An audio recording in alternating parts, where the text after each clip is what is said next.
자, 우리가 붙잡을 언약의 말씀의 제목은 사단의 대표적인 전략, 대표적인 세 가지 전략이라는 제목입니다. 만약에 여러분 1년도 아니고 10년도 아니고 43년 동안 술을 마신다. 그럼 여러분들 어떤 일이 벌어질까요? 건강이 나빠지는 것은 뭐 당연합니다. 그리고 마귀졸개 이 귀신들이 보일 정도로 완전히 잡혀버려요. 영육간이 다 잡혀버립니다. 술을 절대로 끊을 수 없는 심각한 중독 증세가 돼버려요. 이런 분이 복음을 들으면서 43년간 마셨던 술을 끊었어요. 이거는 불가능한 일입니다. 그분의 성이 100라고 있습니다. 복음만이 인생 가운데 역사하는 사단을 꺾을 수 있습니다. 사단을 추방할 수 있어요. 자, 서론입니다. 우리는 지금 주일 예배를 드리고 있는데 이 주일 예배 어떤 시간입니까? 구원받은 성도이면서도 심지어는요 그리스도의 복음의 말씀을 듣고 있으면서도 고질적인 염려에 잡혀있는 성도들이 있어요. 성도가 고질적인 염려를 빨리 처리하지 못하잖아요. 그러면은 차츰차츰 이게 불안으로 옮겨가요. 이 불안은요 마음과 생각을 낙심을 시켜버려요. 떨어질 마음심, 마음이 툭 떨어지는 거예요. 낙심은 또 곧바로 좌절로 가버립니다. 자, 주일 예배는 이런 상태를 오직 복음 안에서, 오직 그리스도 안에서 치유받는 시간이에요.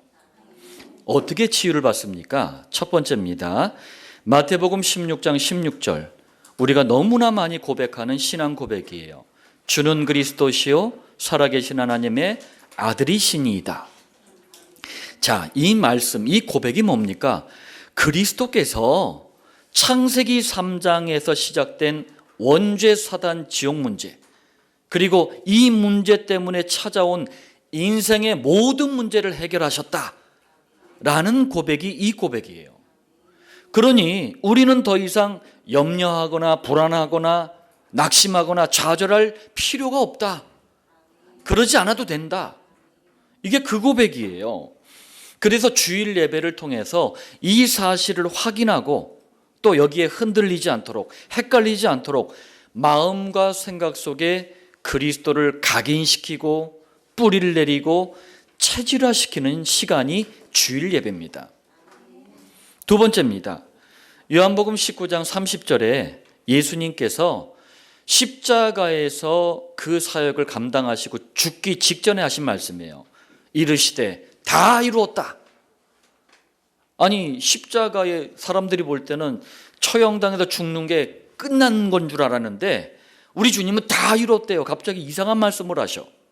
무슨 얘기죠? 구원받은 성도가 염려, 불안, 낙심, 좌절하지 않아도 될 만큼 예수께서 그리스도의 일을 통해서 모든 것을 다 이루셨다는 고백이에요. 그러니까 우리에겐 더 이상 저주와 재앙, 실패와 고통, 허무와 방황은 없습니다. 주일 예배는 뭐냐? 바로 이 사실을 확인하고 그리스도를 마음과 생각에 각인, 뿌리, 체질로 만드는 시간이에요. 지금 동일한 이 시간에 많은 교회들이 예배를 드립니다. 그런데 인생의 염려, 불안, 낙심, 좌절의 문제에 대한 다양한 해결책들을 제시해요. 창세기부터 요한계시록까지 성경은 그리스도 안에 모든 해답이 있다라고 말씀해요. 그런데 자꾸 오늘날 이 교회들 강단은 다른 얘기를 자꾸 해요. 다른 것 가지고 끝낼 수 있는 인생의 문제가 아닙니다. 그리스도로 결론을 내려야 돼요. 그리스도로 끝내버려야 돼요. 세 번째입니다. 골로새서 2장 2절 3절에 하나님의 비밀인 그리스도, 바울이 선언을 해요. 그러면서 그 안에는 지혜와 지식의 모든 보화가 감추어져 있느니라. 이게 무슨 고백이냐면요, 그리스도께서 모든 문제를 해결하실 정도가 아니라 그리스도 안에 모든 게 다 있다. 여러분들 정말 믿으시길 바랍니다. 이거를 고백하고 체험하고 확인하는 게 우리 인생이고 신앙생활이에요. 이게 여러분들 한번 체험되잖아요. 그 다음부터는 쉬워져요. 이게 한번 체험되잖아요. 그 다음부터 재밌어요. 주일 예배를 통해 이 사실을 확인하고 그리스도를 마음과 생각 속에 각인, 뿌리, 체질로 만들어야 돼요. 자, 한마디로 주일 예배는 오직 그리스도 충만 속으로 들어가는 시간이에요. 다른 시간이 아닙니다. 왜요? 그리스도로 충만하게 되는 만큼 염려, 불안, 낙심, 좌절이요 치유되고 사라지게 됩니다. 오늘 서론의 말씀을 여러분들 마음에 담고 본론 첫 번째입니다. 사탄은 우리가 살아가는 21세기를 향해서 끊임없이 우상을 던져주고 있어요. 사람들을 우상 속에 빠뜨리고 있어요. 한마디로 21세기 사단의 대표적인 세 가지 전략 중에 하나가 우상입니다. 첫 번째입니다. 그렇다면 우상이 뭐죠? 자, 인간이 가진 모든 문제, 모든 불행은 창세기 3장에서 시작됐습니다. 다시 말하면 인류의 조상, 인류의 대표자 아담이 복음을 상징하는 거예요. 그게 선악과 언약입니다. 뭐 그냥 우리 약 올리려고 막 그냥 실수하게 만들려고 함정 하나 파놓은 게 아니에요. 복음을 상징한단 말이에요. 그게 선악과 언약이에요. 이걸 깨트린 거예요. 복음을 깨트렸다는 얘기예요. 그게 원죄 사단 지옥이라는 문제로 요약이 되는 창세기 3장 문제예요. 이 문제가 끝난 게 아닙니다. 아담 이후로 태어나는 아담의 모든 후손들에게 대물림되어 있어요. 그런데 문제는 원죄 사단 지옥, 이 문제가 인간의 힘으로는 해결이 불가능해요. 그래서 여호와 하나님이 이 문제에 직접 개입하셔서 직접 해결책을 주신 거예요. 아담의 후손, 남자의 후손 안 된다. 왜? 원죄 아래 태어난 죄인은 죄인을 구원할 수가 없다. 그래서 창세기 3장 15절 여자의 후손을 보내겠다. 남자의 후손이 아니라 사람의 아들로 태어나는데 아담의 후손이 아니라 여자의 후손. 그래서 인간의 모든 문제, 모든 불행을 해결하겠다라는 언약, 약속을 주셔요. 그런데 사탄은 이 해결책을 붙잡지 못하도록 하나님이 아니에요. 모조품을. 여자의 후손이 아니에요. 대용품을. 모조품이 뭐예요? 가짜라는 얘기예요. 대용품이 뭡니까? 진짜가 아닌 가짜라는 똑같은 의미예요. 이걸 인간을 향해 던져줘요. 그게 바로 우상이에요. 요즘 이제 봄꽃이 너무 좋잖아요. 제가 주중에 이제 어떤 곳을 갔는데 화분에 꽃이 너무 이쁘게 피어 있는 거예요. 그래서 제가 이제 가까이 가가지고 향기를 맡으려고 이렇게 딱 코를 댔는데 어머나 냄새가 안 나. 사람이 만든 조화였던 거예요. 너무 잘 만들었어. 네. 여러분들 진짜 꽃인지 사람이 만든 조화인지 어떻게 구별하는 줄 아세요? 꿀벌이 있는지를 보면 알아요. 네. 그런데 우상은요 복음 가진 자에게만 보여져요. 자, 다시 한번 말씀드리자면 창세기 3장 7절에 원죄 사단 지옥 문제가 뻥 터진 다음에 7절이에요. 그들의 눈이 밝아져. 좋은 말이 아니에요. 복음 안에서 보는 하나님, 복음 안에서 보는 인간이 아니라 다른 눈이 열린 거예요. 자기들이 벗은 줄을 알고 무화과 나무 잎을 엮어 치마로 삼았더라. 복음 안에 있을 때는 부끄러움이 아니었어요. 문제가 아니었어요. 그런데 새로운 눈이 열리니까, 마귀를 향한 눈이 열리니까 모든 게 다 문제야. 그런데 이 원죄 사단 지옥 문제를 인간 스스로 해결해 보려고 하는 시도를 해요. 하나님 곧장 만나면 다시 붙잡으면 되는데, 복음 다시 붙잡으면 되는데 인간 스스로 이걸 해결을 해보려고 그래. 그게 무화과 나뭇잎으로 만든 치마예요. 이건 큰 착각입니다. 하나님 떠난 문제와 고통은 인간의 힘으로 가려지는 게 아니에요. 그런데도 불구하고 마귀는 하나님의 모조품, 대용품을 자꾸 던져주는 거예요. 그게 우상입니다. 두 번째예요. 21세기에도 똑같습니다.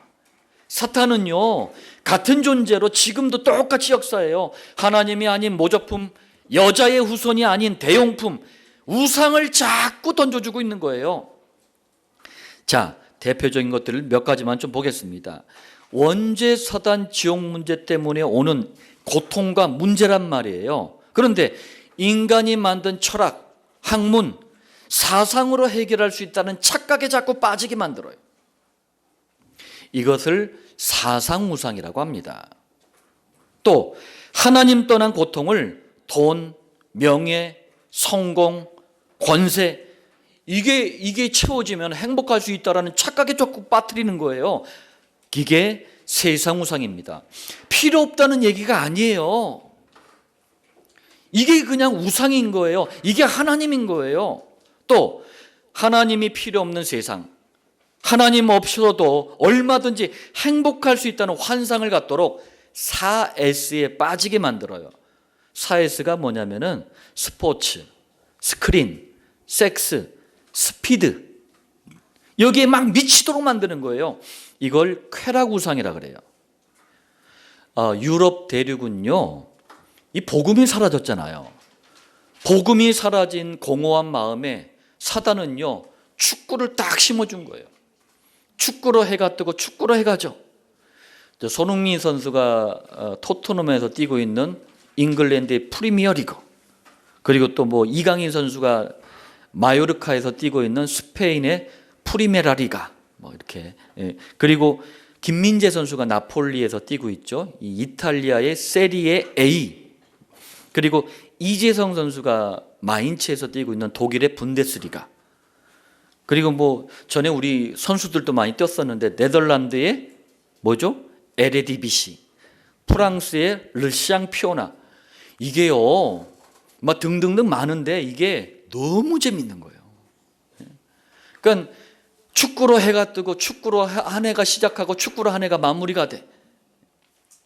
유럽 사람들은 축구에 미쳐 있어요. 자, 또 공허하고 허무함에 시달리는 현대인들을 술, 마약, 도박, 음란, 이런 중독의 길에 자꾸 빠뜨리는 거예요. 이걸 중독우상이라고 합니다. 자, 본론 두 번째입니다. 사단은 또요, 21세기를 향해 사람들이 절대로 복음을 듣지 못하도록 다양한 종교를 던져주면서 종교가 마치 복음인 양 끊임없이 속이는 거예요. 한마디로 종교는 21세기를 향한 사탄의 대표적인 전략이에요. 자, 이게 무슨 말인지 보겠습니다. 첫 번째입니다. 인간이 가진 모든 문제의 시작, 모든 불행의 시작은 아까도 얘기했지만 창세기 3장의 원죄사단 지옥 문제예요.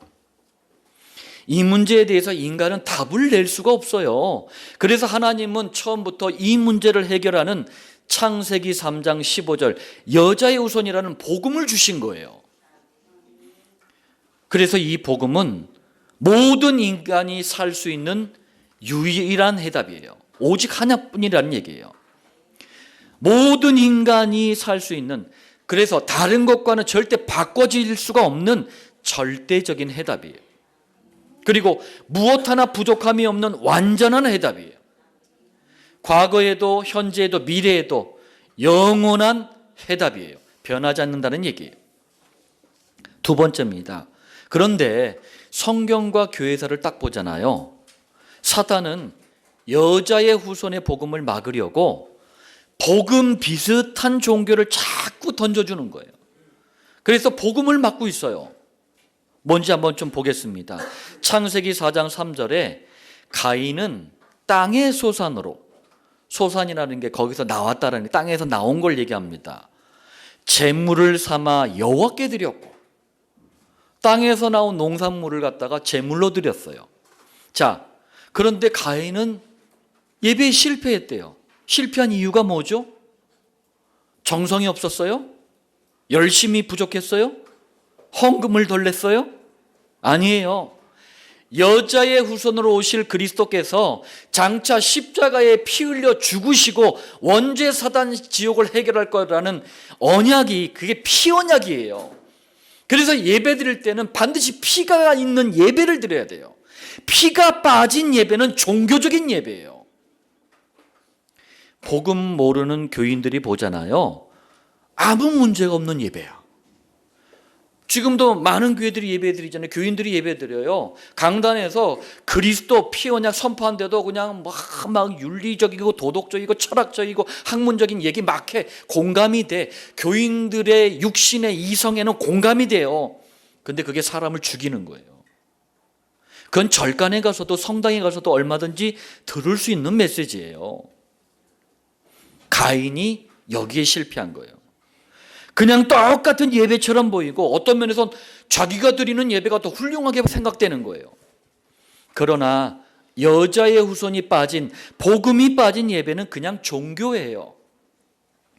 또 요한 1서 3장 1절에 바리새인 중에 니고데모라 하는 사람이 있으니 유대인의 지도자라. 자, 여기서 니고데모라는 사람이 붙잡은 게 두 가지가 있어요. 하나 바리새 사상, 또 하나 유대교. 자, 이 두 가지는요, 당시 이스라엘 민족이 가지고 있었던 대표적인 종교예요. 여자의 후손을 놓치고 복음을 놓치고 붙잡은 대표적인 종교란 말이에요. 예수님은 이 니고데모에 대해서 3장 3절에 사람이 거듭나지 아니하면, 무슨 얘기예요? 종교 가지고는 거듭날 수 없다는 얘기예요. 또 3장 5절에 물과 성령으로 나지 아니하면, 너무나 훌륭해 보이지만 종교로는 거듭날 수 없다, 구원받을 수 없다는 말씀이에요. 또 마태복음 16장 14절에 더러는 세례 요한, 더러는 엘리야, 어떤 이는 예레미야나 선지자 중에 하나라 하나이다. 예수를 믿는데요, 그리고 교회를 1년 2년 다닌 게 아니야. 10년 20년을 다녔어. 그리고 대충 다니는 게 아니야. 오래 열심히 정성껏 최선을 다해서 다녔어. 그런데 사회 정의를, 신비주의를, 박애주의를, 종교적인 가르침을 복음으로 자꾸 오해를 하는 거예요. 종교로는 하나님을 만날 수도 누릴 수도 없습니다. 종교로는 사단의 세력을 꺾을 수가 없어요. 종교를 붙잡은 교회는 더 이상 교회가 아닙니다. 또, 자, 100년 전에 기독교가 조선 땅에 막 양반 쌍놈 해가지고 신분 차별하죠, 애매하고 그냥 막 세상이 어떻게 변하는지 알지도 못하고 이러고 있을 때 기독교가 조선 땅에 들어왔어요.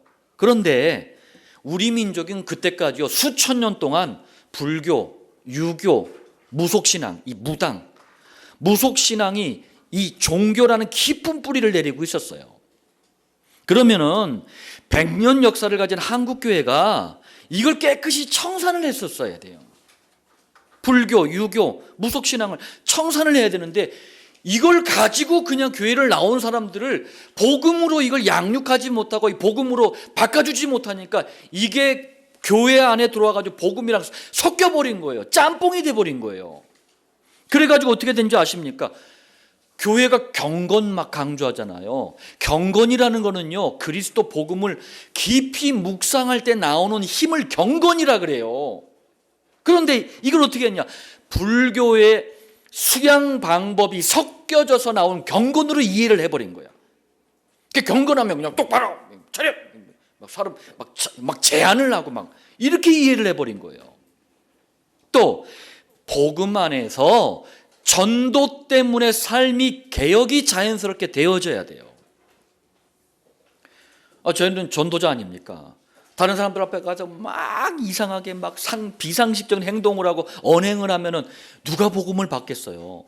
전도라는 이유 때문에, 동기가 그것 때문에 그 사람에게 친절하고 예의 있게 하잖아요. 이런 삶의 개혁이 전도 안에서, 복음 안에서 나와야 된단 말이에요. 그런데 유교 사상이 짬뽕이 되어서 나온 이 윤리 도덕을 삶의 개혁으로 이해를 해버린 거예요.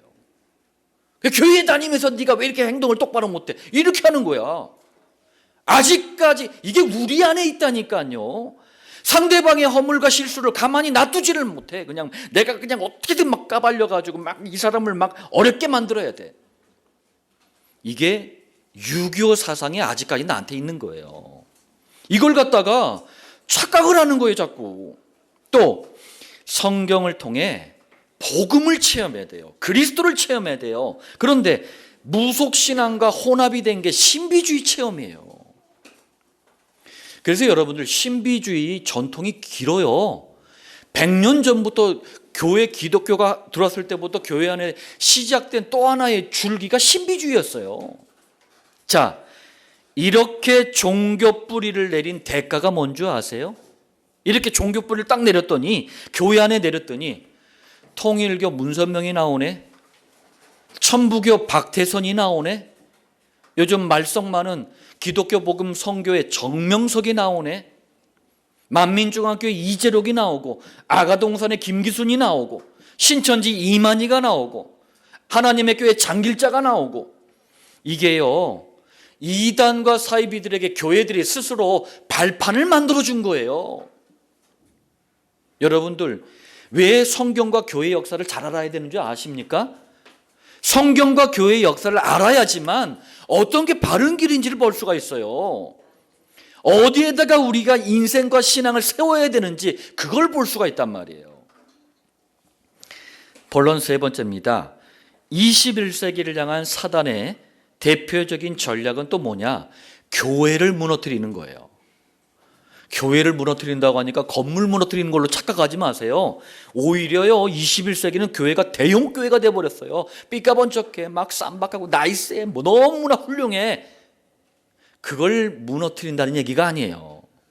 멀쩡하게 반듯하게 훌륭하게 서 있는데 교회를 무너뜨리는 거예요. 이게 뭔 말인지 좀 보겠습니다. 성경과 교회사를 보면 언제든지 교회가 무너질 때 그 시대는 종말을 맞이했어요.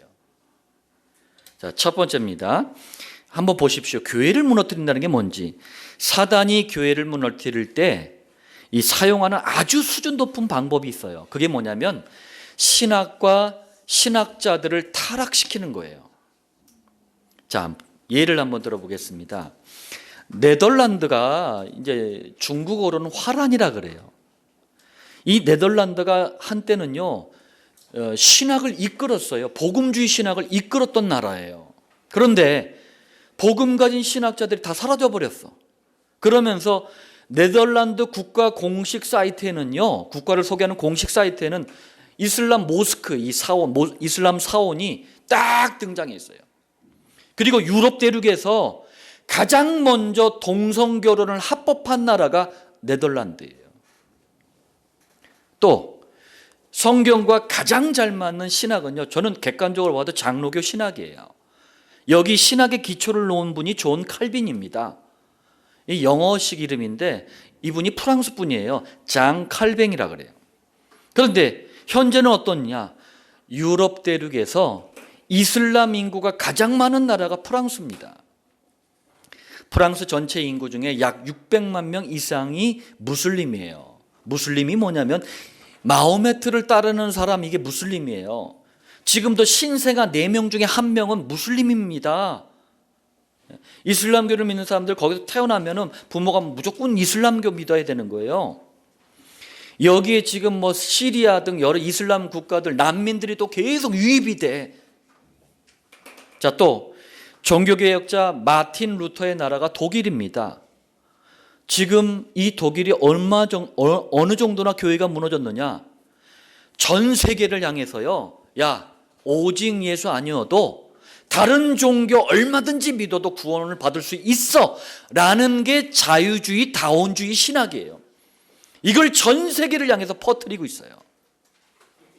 또 복음이 부흥할 때는요, 해가 지지 않는 나라가 영국이었습니다. 복음이 사라지니까요, 해가 져버렸어. 또 지금도 세계 제1위의 선교 국가가 미국이에요. 그런데 이 미국이 선교하면서 200년 만에 세계 초유의 강대국이 됐어요. 그런데 잘못된 신학, 잘못된 신학자, 잘못된 목사들이 막 나오니까 서서히 몰락의 길을 가고 있다니까요. 미국 지금 심각합니다. 캘리포니아주에 이게 천주교 도움을 받았어요. 그 유리 1664장, 어마어마하죠. 이걸 갖다가 이 유리로만 교회를 지은 거예요. 그래서 멀리서 보면은 햇볕이 비치면 완전 크리스털 같아. 그래서 이름이 크리스털 처치, 수정교회예요. 이 교회를 천주교 도움받아 지은 사람이 로버트 슐러라는 목사예요. 죽기 전에 자기 딸인가 했던 자녀에게 교회를 물려줬는데 이게 부도가 나고 천주교 성당으로 팔려갔어요. 내 그럴 줄 알았어. 왜? 그러려고 지은 거거든. 한국에도 왔었던 이 복음주의자가 아니에요. 빌리 그레함 있잖아요. 여의도에서 막 집회하고 막 난리 폈잖아요. 그때 그걸 계기로 교회 나온 사람들도 꽤 많아요. 그 빌리 그레함 똑같다. 로버트 슐러, 빌리 그레함 이 두 인간이 천주교하고 통합해야 된다. 자유주의, 다원주의 신학을 미국에 뿌리내린 사람들이에요. 그냥 미국 거라면 다 좋은가 봐. 그냥 막 예수 얘기한다고 막 그냥 다 넘어가 그냥. 두 번째입니다. 마태복음 4장 1절로 10절에 보니까 사탄은요 교회를 무너뜨리기 위해서 지금도 목사와 교인들을 향해서요 세 가지 전략을 쓰고 있어요. 자, 4장 1절로 4절에 보니까 육신적인 요구 필요를 자꾸 줬다 뺏었다 줬다 뺏었다 해요. 그러면서 영적인 것을 조용하게 뺏어요. 남편이 월급이나 보너스 이만큼 타오면은 아 여보, 남편이 좀 돈 좀 못 벌으면 그냥 이거 막 이렇게 막 이거 세우잖아요. 그러니까 좀 여보 이러면서 영적인 것들을 나도 모르게 빼앗겨 버리는 거예요. 4장 5절로 7절 명예심, 자리, 주도권 이런 거 가지고 자꾸 다투게 하는 거예요. 또 4장 8절로 10절 사탄의 이렇게 하는 최종 목표가 뭐냐? 목사들이, 교인들이 하나님을 경배하는 게 아니고 마귀를 경배하도록. 세 번째입니다. 사탄은 교회도 다녀요. 교회도 다니고 다 하는데 복음 안에서만 맛볼 수 있는 게 참된 은혜입니다. 나머지는 다 가짜예요. 아무리 그럴듯해도 아무리 뭘 보고 뭘 들어도 가짜입니다. 이런 목사들, 교인들을 통해서요 교회를 무너뜨리려고 역사를 합니다. 자, 교회사를 보면 성경 들고 있다니까요. 이렇게 성경 딱 들고 그런데 복음의 은혜만 받지를 못했어. 성경 가지고 있는데 복음에만 무지해. 성경을 보는 눈이 복음이거든요. 이것만 무지해. 그 사람들을 인본주의자라 그래요. 이 사람들이 언제나 사탄의 심부름꾼 역할을 했어요. 예를 들어 보면 유대인들이 유대교에 잡혀버렸어요. 그랬더니 이 사람들이 뭔 착각에 빠졌냐면 우리는 장차 오실 그리스도를 너무나 잘 믿는 선민이야 이렇게 착각을 해버린 거예요. 너무나 잘 믿어가지고 진짜 그리스도가 딱 오니까 십자가에 못 박아버려. 자, 또 일본의 왕을 일본 사람들이 천황이라 그랬잖아요. 천황을 향해서 절하는 게 신사 참배 아닙니까? 자, 이걸 갖다가 우상숭배라고 거부한 목사님이 주기철 목사님이에요. 뭐 손양원 목사님 이런 분들이 거부했단 말이에요. 이거 우상숭배다. 그랬더니 대한예수교 장로회 총회 목사님들이 회의를 열었어요. 회의를 열어가지고 주기철 목사, 손양원 목사, 니그들만 목사냐? 우리도 목사다. 우상숭배 그거 좀 그냥 모른 척 눈 찌끈 한번 감고 하면 되는 거지. 뭐가 그렇게 막 하냐 하면서 뭐 했느냐? 제명을 해버렸어요. 목사 자격을 박탈을 해버렸어요. 자, 하나님은 죽었다. 신은 죽었다. 누가 얘기했죠? 독일의 철학자 프리드리히 니체가 한 말이에요. 이 니체는 전직 전도사였어요. 아버지가 목사였습니다. 여러분들, 이 시대마다 시대의 문제는 교회의 문제예요. 걸핏하면 하나님을 욕했던 프랑스 작가가 있어요. 기 드 모파상. 이 사람도 신학교 중퇴생이었어요. 복음 모르고 신학을 하잖아요. 난리 나버려요.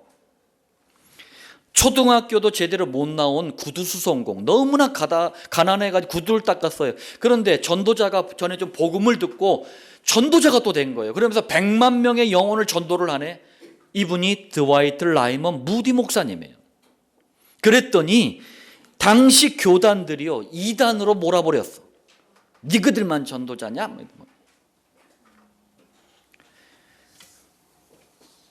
자, 결론을 좀 말씀드리겠습니다. 이렇게 사탄의 대표적인 세 가지 전략이 있어요. 이거를 막아야지만 21세기도 소망이 있는 거예요. 하나님께서는 이 일하라고 21세기 안디옥 교회를 세우신 거예요. 여러분을 복음 가진 성도로 그래서 먼저 부르신 거예요. 목사님, 그러면 지금 내가 지금 뭐 공부도 해야 되고 돈도 벌어야 되고 이거 다 어떻게 합니까? 여기에 방향을 맞추고 한번 해보세요. 하나님께서 어떻게 축복하시고 어떻게 인도하시는지 우리가 봐야 되지 않겠습니까? 첫 번째입니다. 자, 그렇다면 하나님의 대용품, 이 모조품인 우상에 속지 않도록 우리는 다른 길이 없습니다. 오직 그리스도, 오직 복음의 깊은 뿌리를 내려야 돼요. 그래서 우리가 오직 그리스도 복음만 선포되는 강단 말씀에 집중하는 거예요. 다른 이유가 없습니다. 두 번째, 그리스도 이 복음의 깊은 뿌리 각인 체질을 만드는 개인적인 시간이 있단 말이에요. 그 시간이 정식기도 아닙니까? 그리스도의 복음을 자신의 것으로 만들면 만들수록 종교에 속지를 않아요. 여러분들, 우리에게 우상이 없는 줄 아세요? 우리가 종교 체질이 없는 줄 아세요? 너무 많아요. 그래서 우리는 더욱 정식기도에 집중하는 거예요. 세 번째, 이때부터 보여지는 게 있어요. 아, 사단이 이런 전략을 가지고 교회를 무너뜨리는구나. 이게 보이게 돼요. 그러니 이걸 막으려면 내가 사는 지역에, 내가 하는 일에, 나에게 주신 만남을 통해 그리스도의 복음의 증인이 돼야 되겠구나. 이 마음과 결단이 자연스럽게 만들어집니다. 이걸 목장이라 그래요. 이게 목장의 시작이에요. 우리가 목장에 집중하는 이유가 여기 있습니다. 오늘 강단 말씀을 통해서 여러분들 개인, 가정, 또 우리가 살아가는 이 사회와 문화, 정치, 경제 모든 부분에 역사하는 사단의 전략을 무너뜨리고 하나님의 나라의 축복, 복음의 축복을 증거하는 전도자들 되시길 살아계신 주 예수님의 이름으로 축복합니다.